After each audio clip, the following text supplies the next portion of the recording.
The day my greedy son and his wife won $53 million in the lottery, they kicked me out with the words, "We don't need your pathetic pension cash anymore. Just go die somewhere else." They went pale when I laughed and said, "Sweetie, did you even read whose name is on that lottery ticket? If you're watching this, subscribe and let me know where you're watching from." Let me backtrack and tell you how we got to this delicious moment of justice. 3 weeks ago on a gray December morning in Cedar Falls, Iowa, I was doing what I'd done every Friday for 32 years. Buying my weekly lottery ticket at Murphy's Corner Store. Same numbers I'd played since 1992. Ritual, same hopeful little prayer to whoever might be listening upstairs. Name is Dorothy Williams, but everyone calls me Da. I'm 67, widowed 2 years now, and living in what my daughter-in-law Ashley likes to call our guest room. Though guests usually aren't expected to hand over their entire Social Security check as rent. Morning, Mrs. Williams called Jimmy Murphy from behind the counter. At 25, he still remembered when I used to bring my son Marcus in for penny candy. The usual, "You bet." I handed him my $5, watching as he printed my ticket. Those numbers 74, 23, 31, 45 with Powerball 18, they meant something. 7 for the day I married Harold.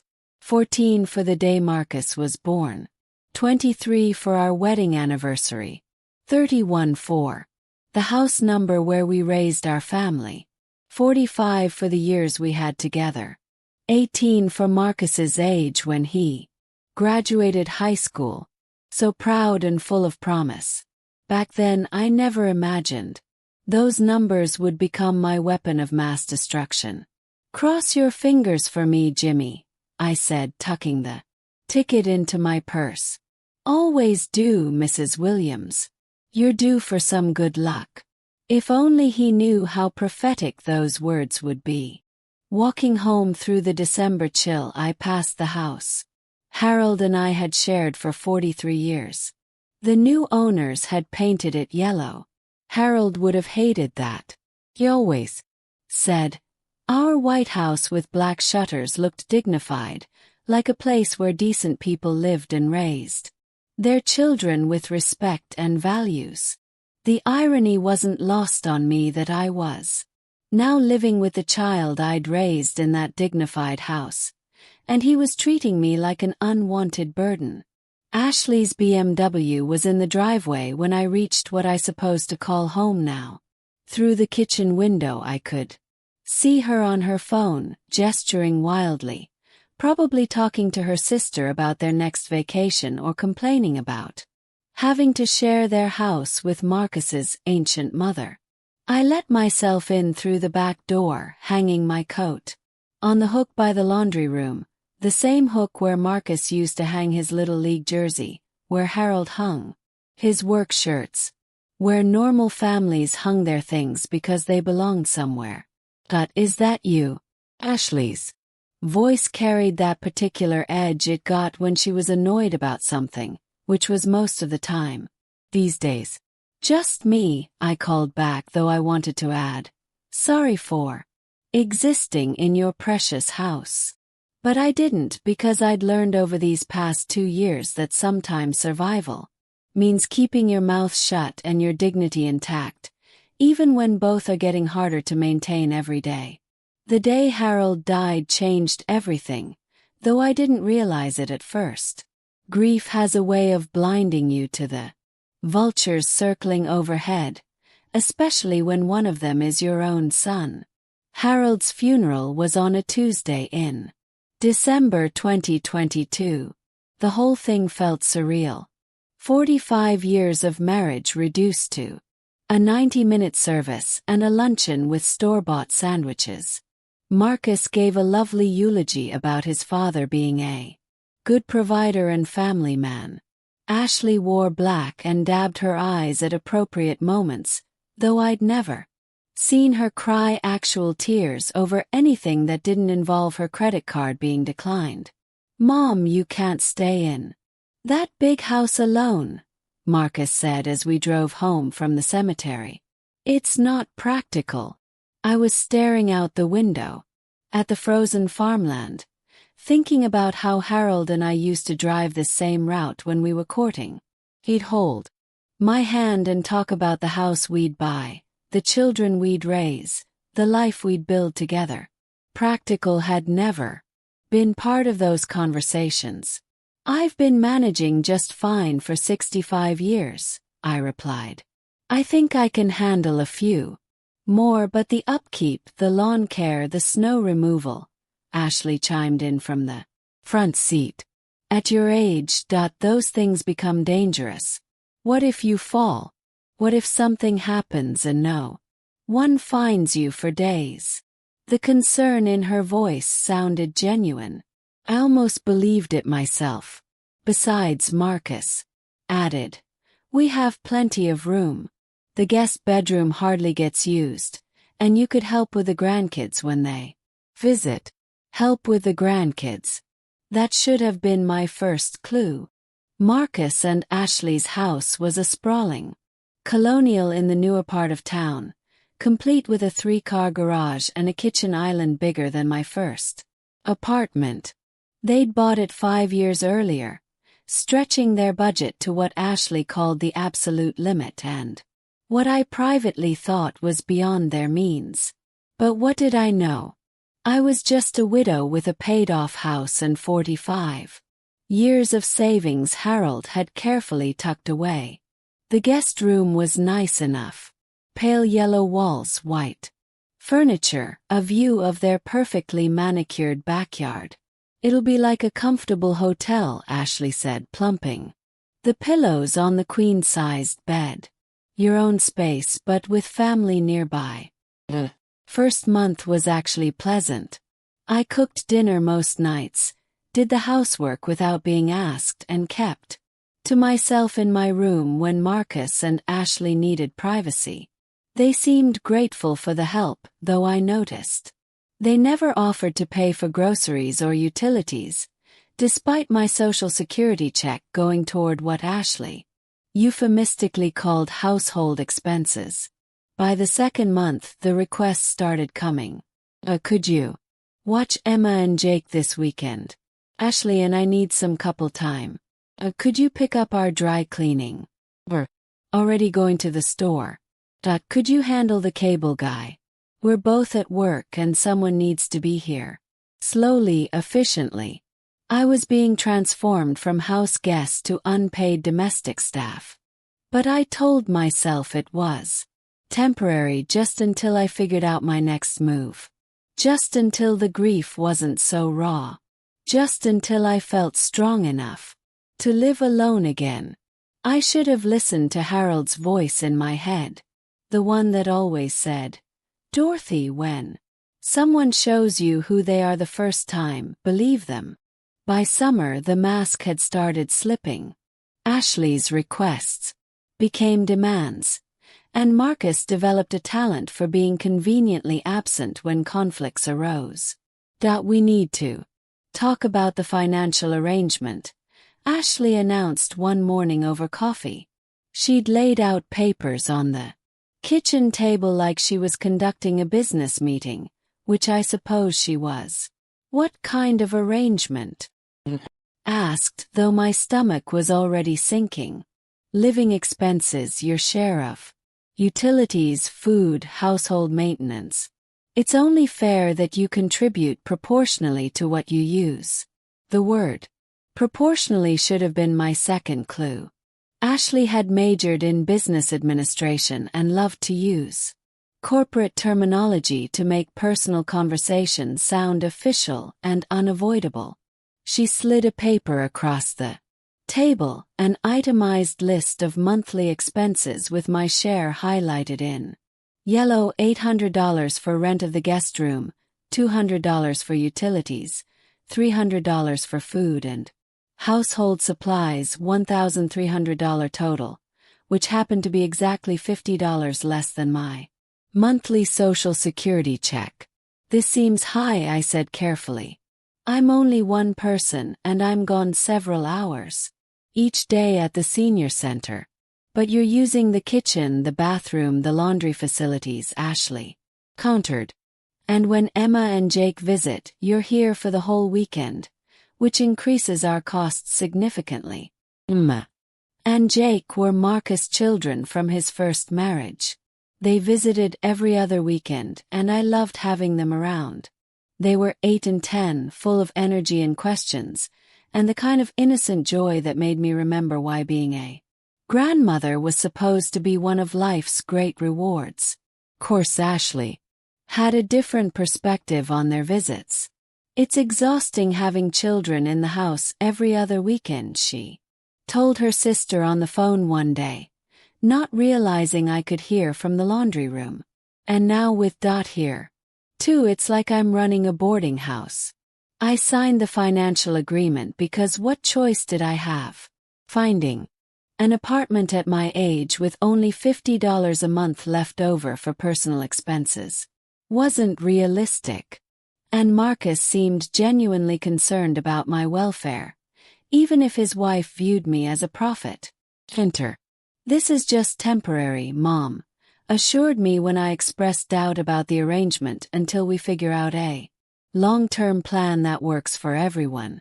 The long-term plan, as it turned out, involved me becoming increasingly invisible and increasingly useful. By fall, I was doing all the shopping, most of the cooking, and all of the cleanup. When Emma and Jake visited, I was their primary caretaker while Marcus and Ashley went out for romantic dinners or weekend getaways. When they entertained Ashley's friends, I was expected to serve drinks and appetizers, then disappear upstairs so the adults could have their sophisticated conversations. The breaking point came in November during one of Ashley's dinner parties. I'd spent the afternoon preparing appetizers and cleaning the house, then served drinks to her guests with a smile plastered on my face. As I was collecting empty glasses from the living room, I overheard Ashley talking to her friend Jennifer. It's actually worked perfectly, Ashley was saying. Dot handles all the domestic stuff, watches the kids when they're here, and her social security covers most of her expenses. It's like having live-in help. Except she pays us for the privilege. Jennifer laughed. That's brilliant. You should write a book, How to Monetize Your Mother-in-Law. Standing there with a tray full of dirty glasses, listening to my living situation being discussed. Like a clever business scheme. Something crystallized inside me. This wasn't temporary housing during a difficult transition. This wasn't family helping family through tough times. This was exploitation, pure and simple. But I didn't say anything that night. I just carried the glasses to the kitchen, loaded the dishwasher, and went upstairs to my room. After all, I still had my weekly lottery ticket to look forward to. And sometimes if you wait long enough, the universe has a way of evening the score. December arrived with an early blizzard and Ashley's announcement that they were converting the basement into a mother-in-law suite for me. She presented this like it was a wonderful upgrade, complete with a small kitchenette and a separate entrance. You'll have so much more privacy, she explained, spreading architectural drawings across the dining room table. Your own space, your own entrance. Almost like your own apartment. The basement. They wanted to move me to the basement. Marcus hovered nearby, looking uncomfortable but supportive. The contractor says it'll be finished by spring, and you'll have the kitchenette, so you won't need to use the main kitchen as much. Translation: they wanted to isolate me completely. Eliminate even the minimal inconvenience of sharing common spaces with their house guest who paid them $1,300 a month. For the privilege. What if I don't want to move to the basement? Yes. Ashley's smile tightened. Oh, we've been thinking about that too. This arrangement has been working well, but we're starting to feel like we need our space back as a couple. The basement suite would give you independence while keeping us all close. And if I prefer to find somewhere else to live. The silence stretched uncomfortably. Finally, Marcus cleared his throat.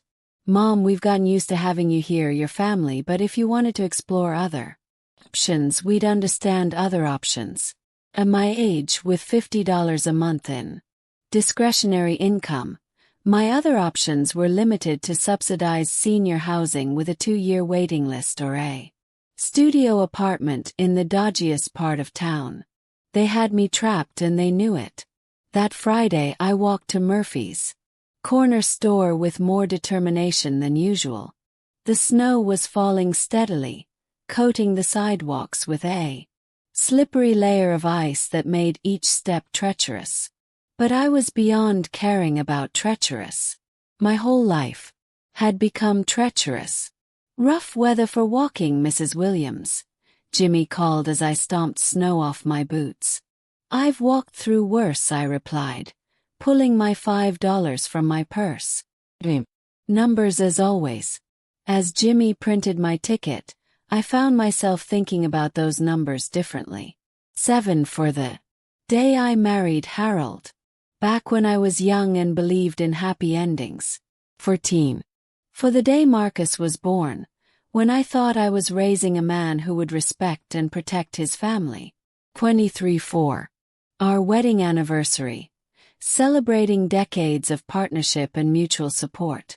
Maybe it was time for those numbers to represent something new.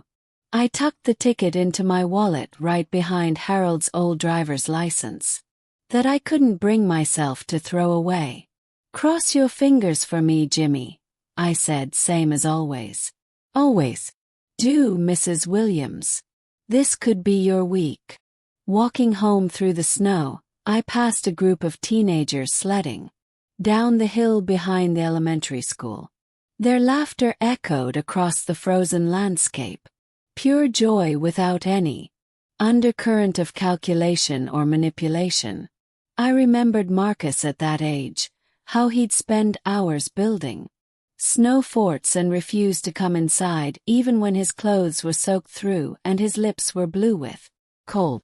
Where had that boy gone?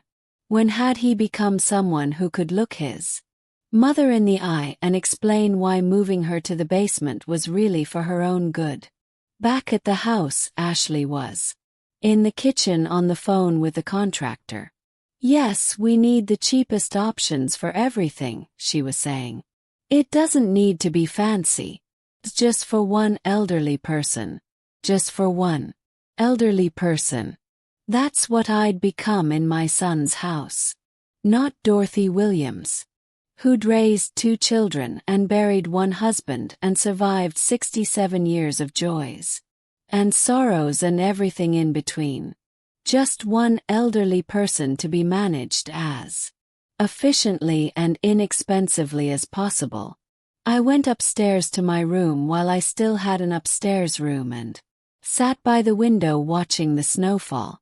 In my purse, my lottery ticket waited patiently, carrying those familiar numbers that had never let me down even when everyone else had. Sometimes the universe takes its time preparing justice.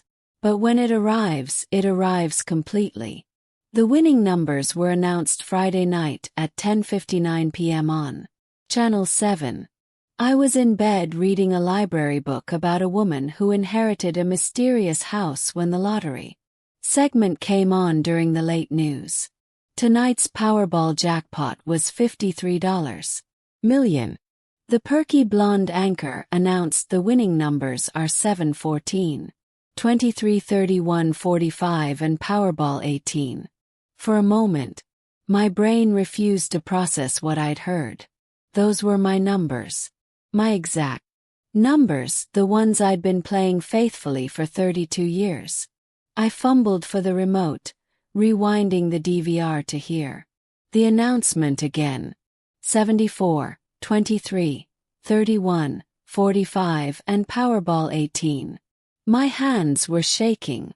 As I reached for my purse, pulling out the lottery ticket with fingers that suddenly felt arthritic and clumsy.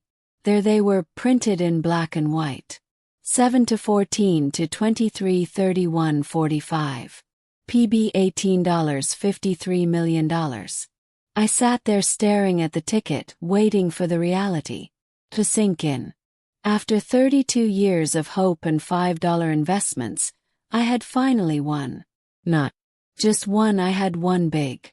My first instinct was to run downstairs and tell Marcus and Ashley, share the incredible news with family, celebrate this life-changing moment together.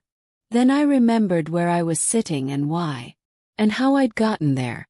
In their house, paying them $1,300 a month rent, while serving as unpaid domestic help and childcare, scheduled to be moved to the basement in the spring because my presence in their lives had become inconvenient. Maybe I should keep this information to myself for a little while, just until I figured out what winning $53 million meant for my future. I slipped the ticket back into my wallet and turned off the TV. Sleep was impossible, but I lay in the dark for hours thinking. By dawn I had the beginnings of a plan. Saturday morning arrived with typical chaos. Emma and Jake were visiting for the weekend, which meant Ashley would disappear to get her nails done while I supervised breakfast, entertainment, and general child management. Morning.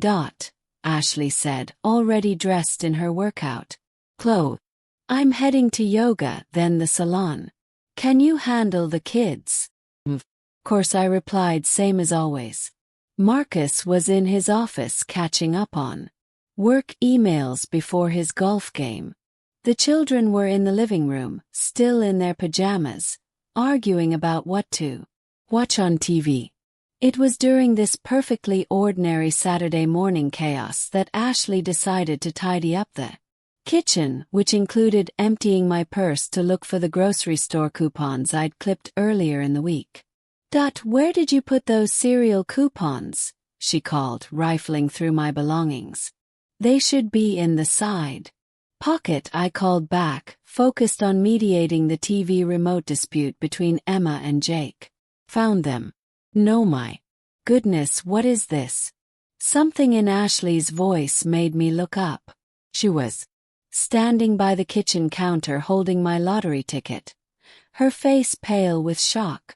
Did you buy a lottery ticket?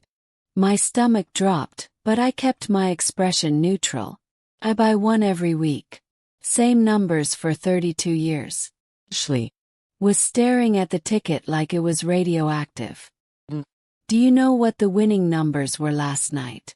Before I could answer, she was grabbing her phone, frantically Googling. Oh my God, Marcus. Her shriek brought Marcus running from his office. Golf shirt half buttoned, hair still messy from sleep. What's wrong? Is someone hurt? The lottery ticket. Ashley thrust the ticket at him with trembling hands. Look at the numbers. Look at last night's drawing. Marcus took the ticket, frowning as he read the numbers. His frown deepened as Ashley showed him her phone screen with the winning combination. The silence in the kitchen stretched like taffy, broken only by Emma asking if anyone was going to make pancakes. Finally, Marcus looked up at me, his expression unreadable. Mom, do you realize what this means? I realized exactly what it meant. The only question was whether they did. The next hour was pure chaos, and I watched it all unfold. From my seat at the kitchen table, like I was viewing someone else's life through a window. Ashley was pacing the kitchen, phone pressed to her ear, talking to what sounded like every person in her contact list. 53 million. Yes, million. We won the lottery. We won. That was interesting. Marcus had taken the ticket from Ashley and was examining it like a forensic expert, comparing the numbers on his phone screen over and over. "This is real," he kept muttering. "This is actually real." Emma and Jake, sensing something momentous was happening, had abandoned their TV dispute and were standing in the kitchen doorway, eyes wide with confusion and excitement. "Are we rich now?" Emma asked. "We're very rich, sweetheart," Ashley said, scooping her up for a spin around the kitchen. "We'll never have to worry about money again." I found myself thinking about Harold, wondering what he would make of this scene. Probably something about chickens counting themselves before they hatched. Harold had always been cautious about assuming outcomes before understanding all the variables. "Mom," Marcus said, still clutching the ticket. "We need to call a lawyer and a financial advisor and probably an accountant. There are taxes to consider and claiming procedures, and we should probably call that contractor and upgrade the basement plans." Ashley interrupted. "I mean, if we're millionaires, we don't need to go with the cheapest options anymore." The basement again. Even in the midst of what they thought was life-changing good fortune, they were still planning to move me to the basement. Ashley continued, her voice taking on that particular tone she used when she was working through a problem. "We should probably think bigger than the basement. I mean, with this kind of money we could buy a bigger house, something with a proper mother-in-law wing," or her voice brightened. "We could look into one of those nice senior communities for the expensive ones where they have activities and medical care and everything." There it was. The money was going to buy them a more elegant way to get rid of me. Marcus nodded enthusiastically. "That's a great idea. You'd probably be happier with people your own age, right? And we could afford one of the really nice places." Well, I watched my son and daughter-in-law make plans for my future, using money they assumed belonged to them to solve a problem they'd created by treating me like an inconvenience. The irony was so perfect, it almost made me laugh. "There's just one small detail we should probably address," I said quietly. Both of them turned to look at me, expressions expectant and slightly impatient, like parents listening to a child who was interrupting adult conversation. "The lottery ticket," I continued calmly, "is my name." The silence that followed was different from before. This wasn't the shocked silence of unexpected good news.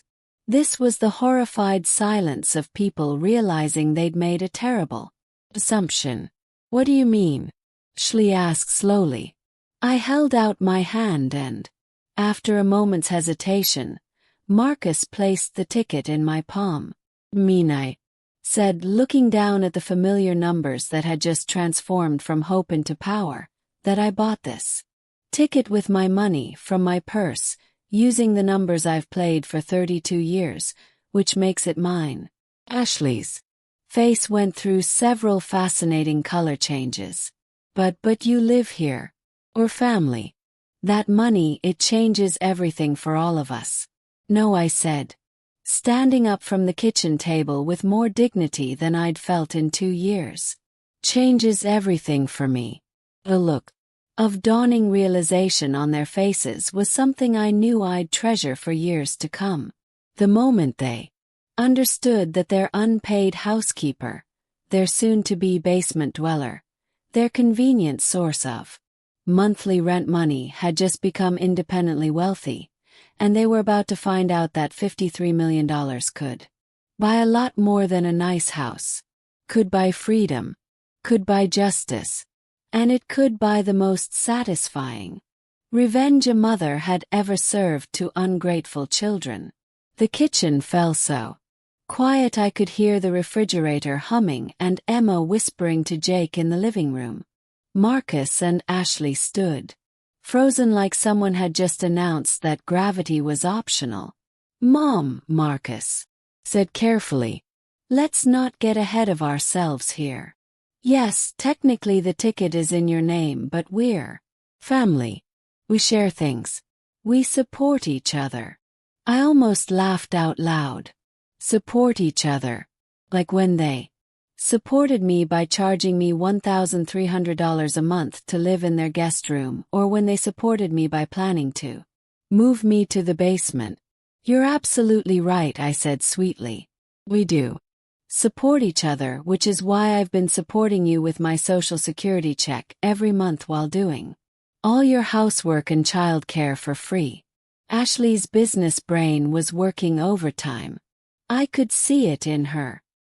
She was calculating, strategizing, looking for an angle.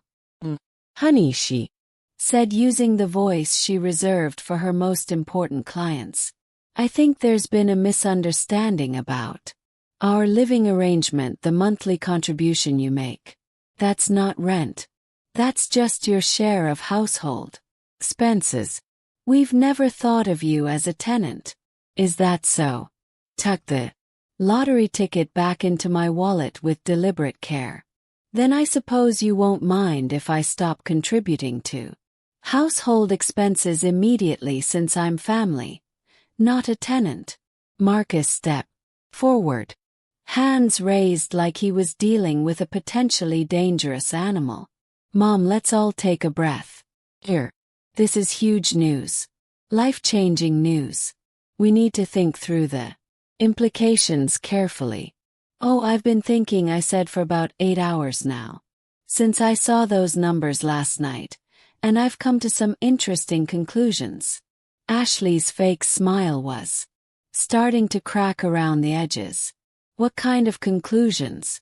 Well, for starters, I concluded that $53 million is enough money to live very comfortably for the rest of my life without depending on anyone else for housing. The temperature in the room seemed to drop 10 degrees. We're not serious, Ashley whispered. You wouldn't just leave. Not after everything we've done for you. Everything they'd done for me. Like taking my money every month while treating me like hired help. Like planning to move me to the basement because my presence in their lives had become inconvenient. Like discussing my living situation at dinner parties as if I were a clever business investment. Very serious, I said. In fact, I'm planning to call the lottery office first thing Monday morning to claim my prize, and then I'm going to start looking for a place of my own. Marcus was starting to panic. I could see it in the way he kept running his hands through his hair. Mom, you can't make decisions like this when you're emotional. This is too big, too complicated. You need help managing this kind of money. From who? You. From. We're your family. I looked at my son. Really? Looked at him and saw a stranger. When had Marcus become someone who thought I was too incompetent to manage my own affairs? When had he decided that being my child gave him rights to my choices? Marcus, I said quietly, when your father was dying, do you know what he made me promise? Both of them went very still. He made me promise that I wouldn't let anyone take advantage of my kindness. He said people would try, especially family, because they'd assume I was too polite or too weak to stand up for myself. The silence stretched until Ashley finally cleared her throat. Think you're overreacting to what was basically a miscommunication. Am I? I reached into my purse and pulled out a small notebook. Let me share some numbers with you. Over the past year, I've paid you $15,600 in household expenses. I've provided approximately 1,200 hours of unpaid child care. I've done roughly 800 loads of laundry, cooked about 300 meals, and cleaned this house from top to bottom every week. Ashley's face was getting redder with each number. In return, you've given me a guest room that you're planning to relocate to the basement, and the privilege of listening to you discuss my living arrangements as entertainment for your dinner parties. That's not fair, Marcus protested. We've provided you with a home. Provided me with room and board in exchange for payment and labor that exceeds what you provided by about $20,000. That's not generosity, son. That's exploitation. The word hung in the air, like smoke. And now, I continued, standing up and smoothing my sweater. Have the resources to explore other options. Sunday morning arrived with Ashley in full crisis management mode. She'd obviously spent the night strategizing because she greeted me at the breakfast table with a 3-ring binder and her most professional smile. I've been doing some research, she announced, opening the binder to reveal printed articles about lottery winners. Did you know that 70% of lottery winners go bankrupt within 5 years? I poured myself coffee and settled in to watch the show. Is that so? Absolutely.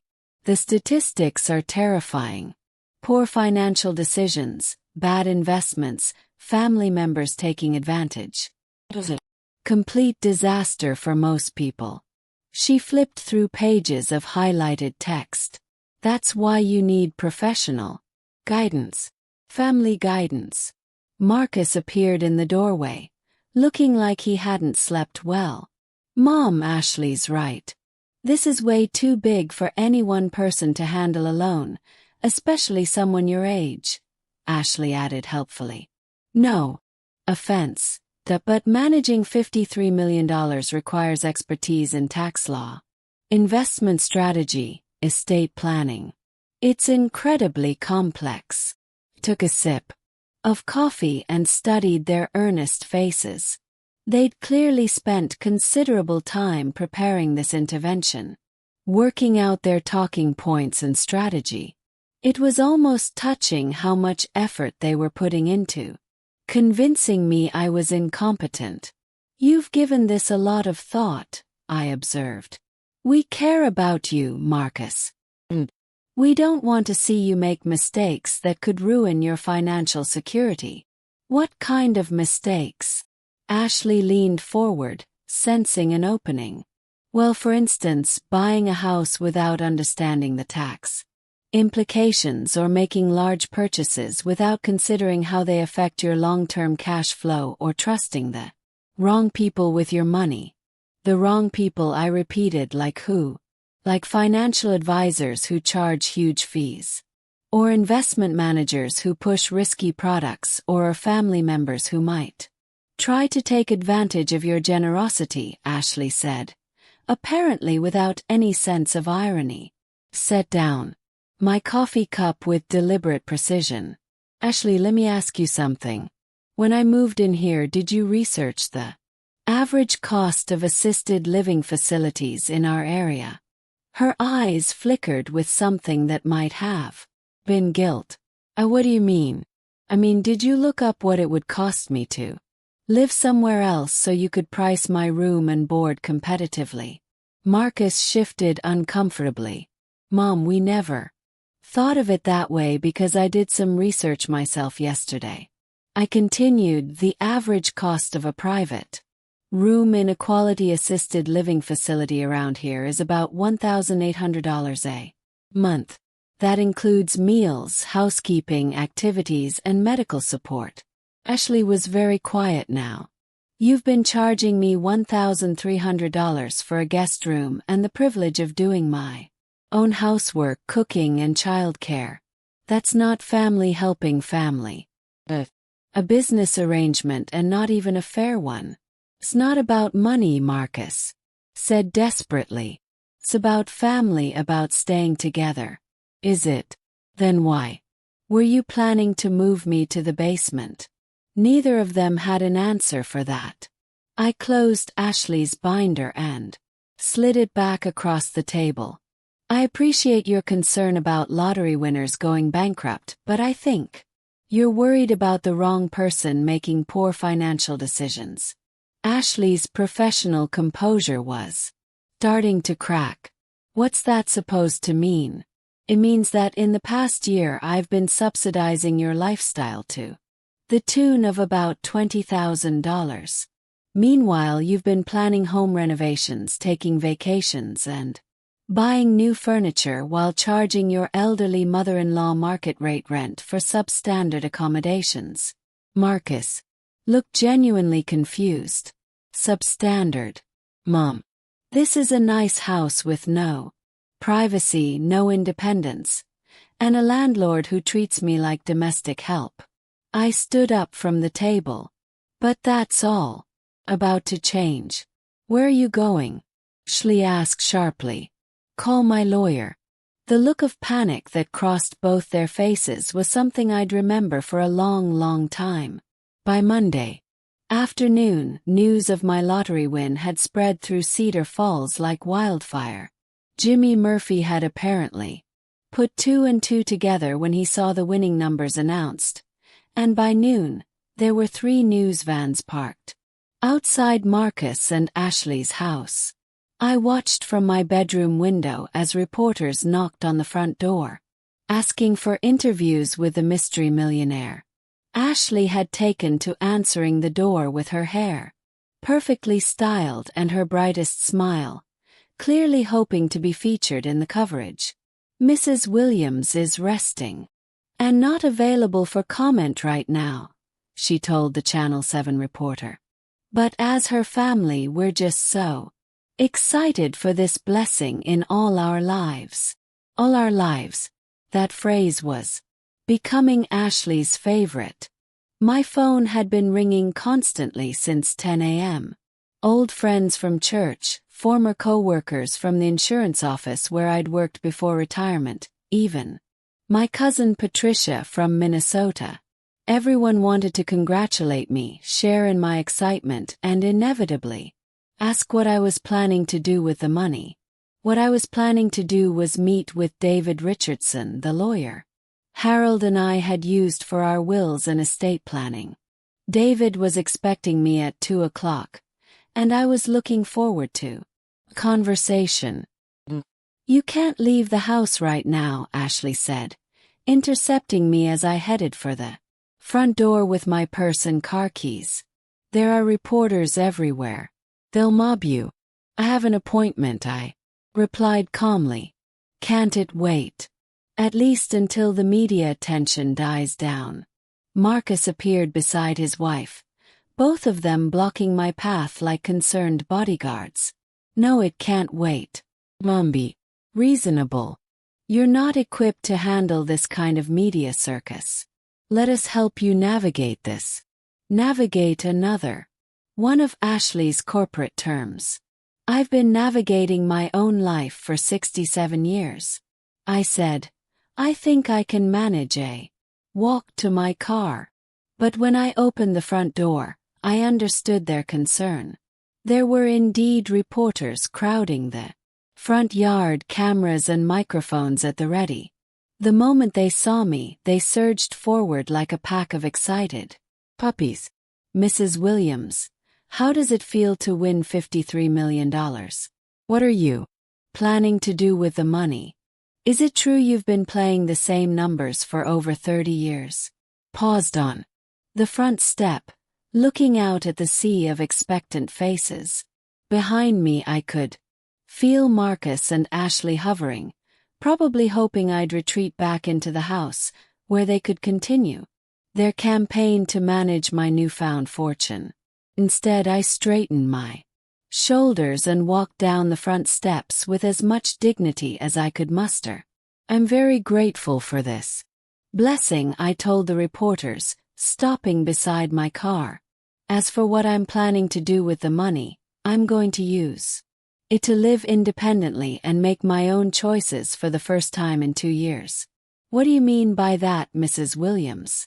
I looked back at the house where Marcus and Ashley stood, framed in the doorway, and something settled into place inside me.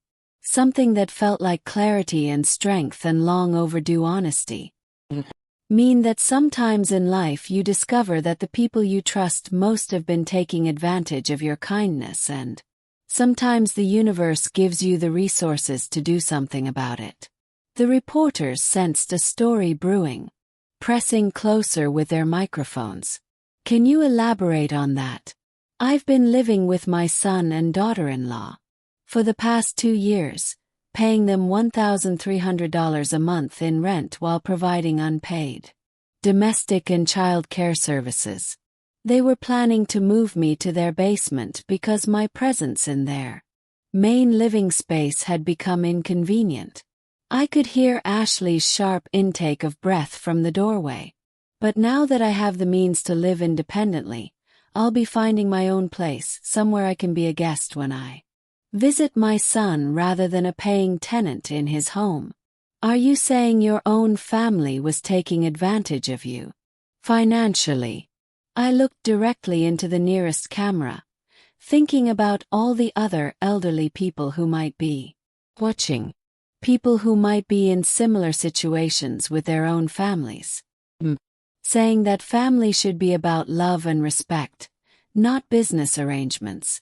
And I'm saying that it's never too late to stand up for yourself no matter what your age. The questions came faster after that, but I'd said what I needed. I got into my car and drove away, leaving Marcus and Ashley to deal with the media circus I just created. My rearview mirror, I could see Ashley frantically trying to manage the situation, probably spinning some story about misunderstandings and family dynamics. But the truth was already out there being broadcast across 3 counties, and I was just getting started. David Richardson's law office was a welcome refuge from the media.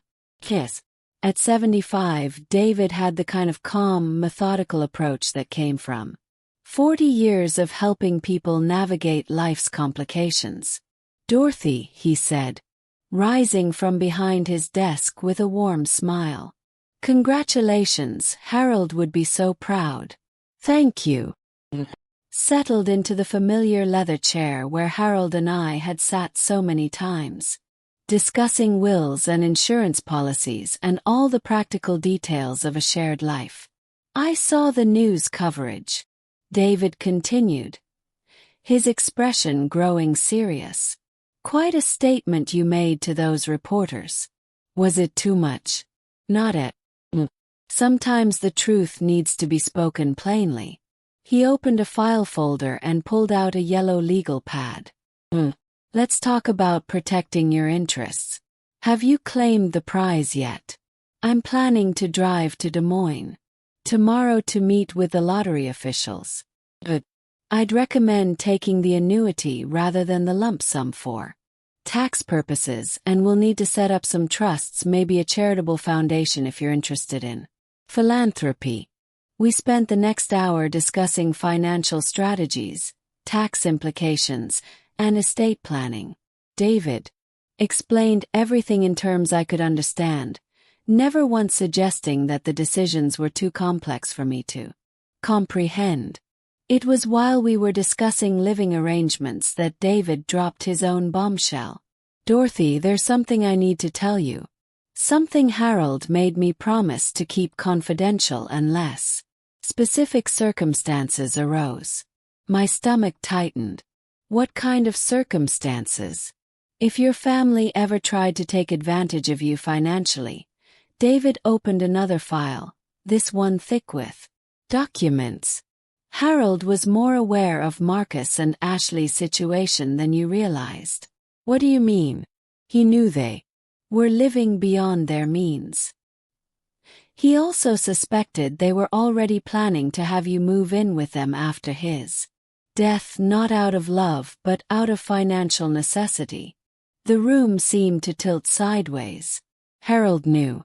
He hired a private investigator to look into their finances about 6 months before he died. He was worried about what would happen to you." David pulled out a folder of documents. "Marcus and Ashley are in significant debt. Dorothy, credit cards, car loans, their mortgage is underwater. They've been living on borrowed money for years." I stared at the papers, seeing columns of numbers that painted a picture of financial recklessness and desperation. "Harold wanted you to have this information if you ever needed it to protect yourself," David continued. "He also wanted you to know about the insurance policy. What insurance policy? David smiled sadly. The one he took out. Specifically to ensure you'd have resources if Marcus and Ashley became a problem. $500,000. Paid directly to a trust account in your name. It's been sitting there earning interest for 2 years waiting for you to need it. $500,000. Harold had been protecting me from beyond the grave. He knew, I whispered. He knew this would happen. He loved you enough to prepare for it. David closed the file gently. Question now is, what you want to do with this information? I thought about Marcus standing in the doorway that morning, blocking my path while insisting he only wanted to help me. I thought about Ashley with her binders full of statistics about lottery winners going bankrupt, positioning herself as my savior while she'd been bleeding me dry for 2 years. I thought about Harold, who'd spent his final months not just fighting cancer, but fighting to protect me from our own son. David, I said finally, I want to have a family meeting. Tonight I want Marcus and Ashley to understand exactly what their financial situation looks like and exactly how much their mother-in-law knows about it. Are you sure? Once you reveal this information, there's no going back. I stood up from the leather chair, feeling stronger and more determined than I had in years. David, I've spent 2 years being treated like a convenient source of income by people who were supposed to love me. My husband saw this coming and tried to protect me.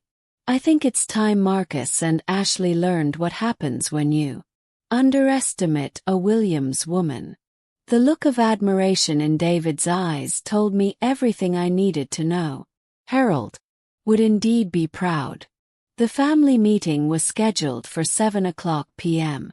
I'd spent the afternoon preparing with David's help, organizing documents, and planning exactly what I needed to say. Marcus and Ashley thought they were coming to discuss my emotional outburst with the reporters and find a way to manage the media attention going forward. They had no idea they were walking into a reckoning. Ashley arrived first, armed with printed articles about lottery winners who'd been swindled by family members and a laptop full of spreadsheets showing how they could properly manage my windfall. Marcus brought a bottle of wine and his most conciliatory expression. Mom, about what you said to those reporters, Marcus began as they settled into the living room. We understand you were overwhelmed. I wasn't overwhelmed, I interrupted calmly. I was finally telling the truth. Ashley opened her laptop with practice deficiency. We've prepared a comprehensive financial plan that addresses all your concerns while ensuring your long-term security. Before we discuss my financial security, I said, reaching for the folder David had given me, I think we should discuss yours. I placed the first document on the coffee table between us. Marcus glanced down at it, and the color drained from his face. What is this? Ashley asked, though her voice suggested she already knew. It's a complete financial profile of your household compiled by a private investigator your father hired before he died. I watched both of them go very, very still. He was worried about what would happen to me after his death. So he did some research into your circumstances. Marcus was staring at the papers like they might catch fire. Dad hired an investigator to spy on us to protect me, which as it turns out was necessary. I pulled out another document. You owe $47,000 in credit card debt across 6 different cards. Your mortgage is underwater by $32,000. You have 2 car loans totaling $18,000. And Ashley, your business has been operating at a loss for 8 months. Ashley's professional composure cracked completely. How dare you invade our privacy the same way you invaded mine when you decided I was too incompetent to manage a lottery ticket I bought with my own money. I kept my voice level, almost conversational. For 2 years. You've been using my Social Security payments to service your debt while positioning me as a grateful dependent, who should be thankful for your generosity.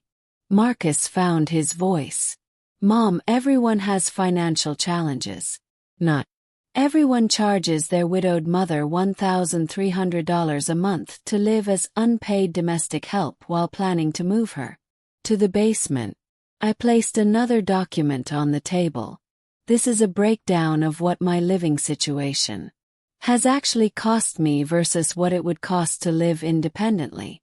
You've been overcharging me by about $600 a month while extracting approximately $1,500 worth of unpaid labor. The silence that followed was profound. That's over $25,000 a year you've been taking from me. I continued. $50,000 over 2 years from your own mother. While you were planning to isolate me further by moving me to your basement. Ashley was crying now. But I noticed they were the kind of tears people cry when they're caught, not when they're sorry. We never meant for it to be like that, Marcus said desperately. We needed help and you were family and you thought I was too old and too grateful to figure out what you were doing. I stood up, feeling lighter than I had in months. But your father knew. He saw through both of you, and he made sure I'd have the resources to protect myself when I finally realized what was happening. I placed the final document on the table. This is notification of a trust fund Harold established for me 2 years ago. $500,000. Earning interest, waiting for me to need it. He also left instructions with David Richardson to monitor your financial situation and intervene if necessary. Marcus was shaking his head like he could make the truth disappear. I don't understand. Dad never said anything because he hoped he was wrong about you. He hoped that when the time came, you'd treat me with the love and respect he'd taught you to show family. Picked up my purse and headed for the door. Instead, you treated me like a business opportunity. Where are you going? Ashley called after me. To start my new life. I've put a deposit on a beautiful apartment at Meadowbrook Senior Community. 2 bedrooms, full kitchen, my own car space, and a monthly fee that's less than what I was paying to be your tenant. I paused at the front door, looking back at the 2 people who'd taken advantage of my grief and loneliness for their own financial gain. Oh, and one more thing. Since you'll no longer have my income to help with your expenses, you might want to start planning how you'll manage that $47,000 in credit card debt. I hear financial stress can be very challenging for families. As I walked out to my car, I could hear Ashley crying and Marcus trying to calm her down. But their crisis was no longer my problem. I had $53 million, a dead husband who'd loved me enough to protect me from beyond the grave, and the rest of my life to live on my own terms. Harold always said that justice delayed wasn't justice denied. Justice with better timing. Turned out he was right about that too. Thanks for listening. Don't forget to subscribe and feel free to share your story in the comments. Your voice matters. The story continues in the next chapter in the next linked video. But first, I need you to subscribe to join the family as we are looking forward to our first 10,000 subscribers, and feel free to share your story in the comments. You don't want to miss the next story.